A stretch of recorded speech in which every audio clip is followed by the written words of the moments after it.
Imagine living with a man who counted every coin like it was his last breath, not because he was poor, not because life had beaten him down, but because he believed that money was power, and power, once shared, was power lost. From the outside, they look like a respectable middle-class family, a decent 3-bedroom rental in a quiet estate, curtains at the windows, a working television, children who went to school every morning with shoes on their feet and books in their bags. People admired them. His wife is lucky, neighbors would say. At least he provides, relatives would add. But provision is not the same as care. Every day began the same way for her. She woke before dawn, long before the alarm, long before the children stirred. The house was quiet then, those few minutes when she could pretend the day might be gentle. She boiled water, swept floors, washed dishes from the night before, ironed uniforms with one eye on the clock. By the time the children woke up, her back already ached. The children were full of life, curious, restless, loud. They dragged chairs across the floor, spilled cereal, fought over toys, cried, laughed, and destroyed every clean surface within minutes. She cleaned anyway, again and again. By midday, she had cooked, scrubbed, soothed tears, settled arguments, and repeated herself so many times her voice felt hollow. She rarely sat down. When she did, it was only for a moment before someone called, cried, or dropped something. By evening, the house looked lived in. Not filthy, not neglected, just real. But real was never enough for him. He came home every evening with heavy footsteps and a face already twisted in displeasure. He didn't greet her first. He didn't ask about the children. He scanned the room. The floor is dirty. She would look down at the same floor she had swept 3 times that day. You didn't dust. She remembered dusting that morning. Why is there clutter everywhere? She glanced at the toys, the same toys he bought once and then never touched again. She tried explaining once, just once. The children. He cut her off with a wave of his hand. Excuses. Then he would sigh, loudly, dramatically, as if he were the one carrying the weight of the world. I don't have money today. He said it like an announcement, like a warning, and yet, somehow, food was still expected.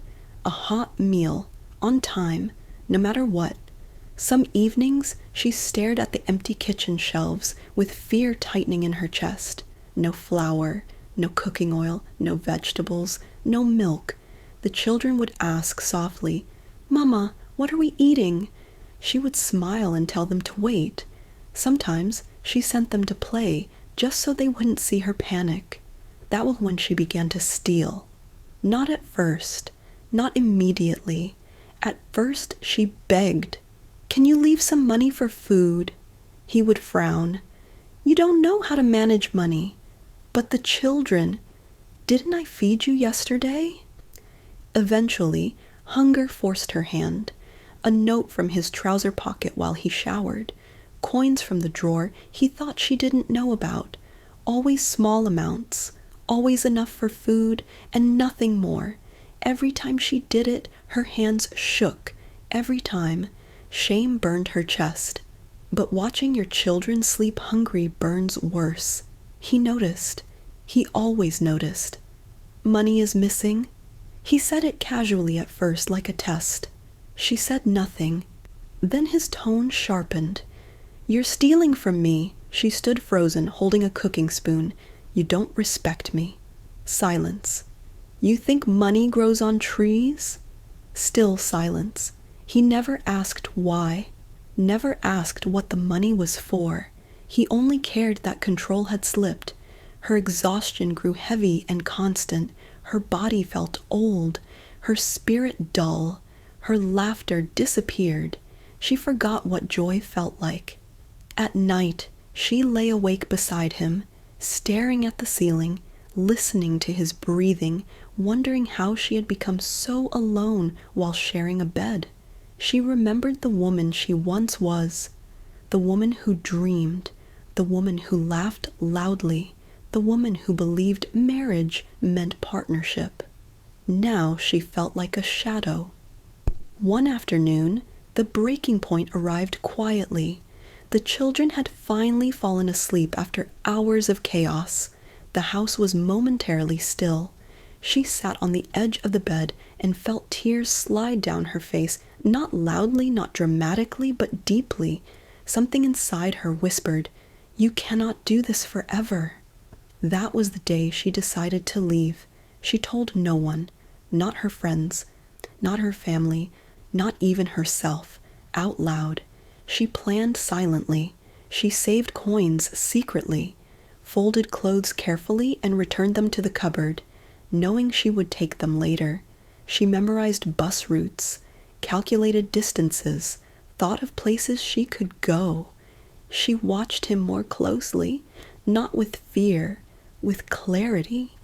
She saw how little he noticed her unless something was wrong, how the children flinched when he raised his voice, how peace returned to the house when he wasn't home. The night she planned to leave, he came home later than usual. "I checked my money," he said, standing in the doorway. "If anything is missing tomorrow, there will be consequences."